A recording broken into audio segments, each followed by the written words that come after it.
தமிழ் தேசிய உறவுகள் அனைவருக்கும் வணக்கம்.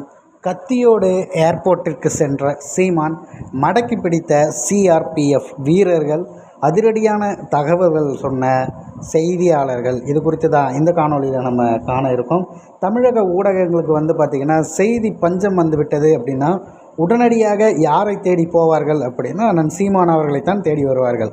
அதுவும் அண்ணன் சீமான் அவர்களை சர்ச்சைக்குள்ளாக்குவதில் அவர்களுக்கு ஒரு பெருமகிழ்ச்சி அப்படின்னு கூட சொல்லலாம். ஏன்னா இந்த மாதிரி கத்தியோட ஏர்போர்ட்டில் வந்தார், கத்தியோட சீமான் பிடிப்பட்டார் அப்படிங்கிற செய்திலாம் வந்த உடனே நமக்கு என்ன நடந்தது அப்படிங்கிற ஒரு ஆர்வம் வரும். ஆனால் உண்மையில் என்ன நடந்திருக்கு அப்படின்னு சொல்லி தெரிஞ்சுக்கிட்ட பிறகு இதை எப்படா செய்தியாக நீ போட்ட அப்படிங்கிற அளவுக்கு ஒரு கோபம் வரும்ல. அதுக்காக தான் அந்த மாதிரியான விஷயத்தை நம்ம பதிவு பண்ணது.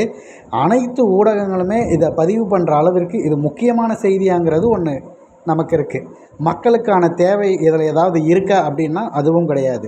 அப்போ இது எதற்காக அப்படின்னா, சீமான் அவர்கள் எதையோ ஒன்று செய்து விட்டார், சீமான் அவர்களால் இந்த மாதிரி ஒரு பிரச்சனை வந்தது, இல்லை சீமானே பிரச்சனை தான் உங்களுக்கு, அப்படியே நீங்கள் நேரடியாக முடிச்சு விட்டுறலாமே. ஏன் இந்த அளவிற்கு பார்த்திங்கன்னா அவர் என்ன செய்கிறார், எங்கே போகிறார், என்ன எப்படி நடக்கிறார் அப்படின்னு அவரை பற்றி மட்டுமே பதிவு விடுவது தான் உங்கள் வேலையா அப்படிங்கிற ஒரு கேள்வி நமக்கு வருது. மக்கள் பிரச்சனைக்காக சீமான் போகிறாருன்னா அந்த மக்கள் பிரச்சனை கூட முக்கியம் இல்லை, சீமான் போயிருக்காருன்னு மட்டுமே பதிவு பண்ணால் அது எந்த விதத்தில் நியாயம்னு ஒரு கேள்வி நமக்குள்ளே வரும். அந்த வகையில் தான் பார்த்திங்கன்னா இந்த செய்தியும் இருக்கிறது. அண்ணன் சீமான் அவர்கள் செல்லும்போது இந்த நகைவெட்டி எடுத்துகிட்டு போயிட்டு வந்திருக்காங்க போல். அதை கவனித்த பிறகு அதை வாங்கி வைத்திருக்கிறார்கள். கூர்மையான பொருட்கள் எதுவும் இந்த மாதிரி ஃப்ளைட்டில் அலோடு இல்லை அப்படிங்கிறதுக்காக அதை செய்திருக்கிறார்கள்ங்கிறாங்க. அந்த விஷயத்தை நம்ம எதுவும் குறையும் சொல்லலை, இதுவும் பண்ணல. ஆனால் அதை எப்படி செய்தியாக்கினார்கள்ங்கிறதுக்குள்ள அதை பற்றி மட்டும்தான் பேசுவது. அதை அவர் தவறுதலாக எடுத்துகிட்டு போயிட்டாங்களோ, இல்லை அது பார்த்திங்கன்னா ஒரு வேளை அதை கார்லேருந்து இறங்கும்போது வெட்டிட்டு வச்சுட்டு இருந்தது அப்படியே எடுத்துகிட்டு வந்துருந்ததாலேயும் நடந்திருக்கலாம். அதையும் வாங்கி வச்சாச்சு. அதன் பிறகு அது முடிந்து போனது. ரொம்ப இதை ஒரு செய்தியாக மாற்றுற அளவுக்கு, பிரேக்கிங் நியூஸில் போடுற அளவுக்கு இதை பார்த்திங்கன்னா இதற்குன்னு ஒரு தனி காலம் ஒதுக்கி இந்த நியூஸ் சேனல்ஸ் அவங்க வீடியோ போடுற மாதிரி அச்சு ஊடகம் அதை பதிவு பண்ணுங்கிறது தேவையாங்கிறது தான் நம்மளுடைய கேள்வியே.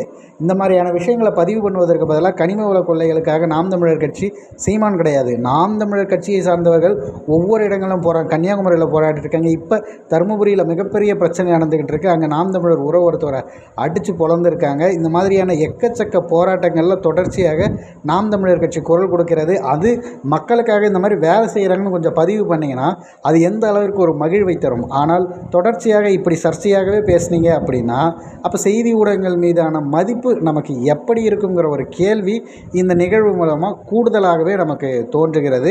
நாம் தமிழர் கட்சியுடைய தலைமை ஒருங்கிணைப்பாளர் இல்லை அப்படின்னா செய்தி ஊடகங்களுக்கு கூட இப்போ என்ன பதில் பண்ணுவதுன்னு தெரியாமல் அவரை தேடி ஓடக்கூடிய சூழலை அண்ணன் சீமான் அவர்கள் உருவாக்கியிருக்கார் அப்படின்னு தான் இந்த நிகழ்வை பார்க்க தோணுது.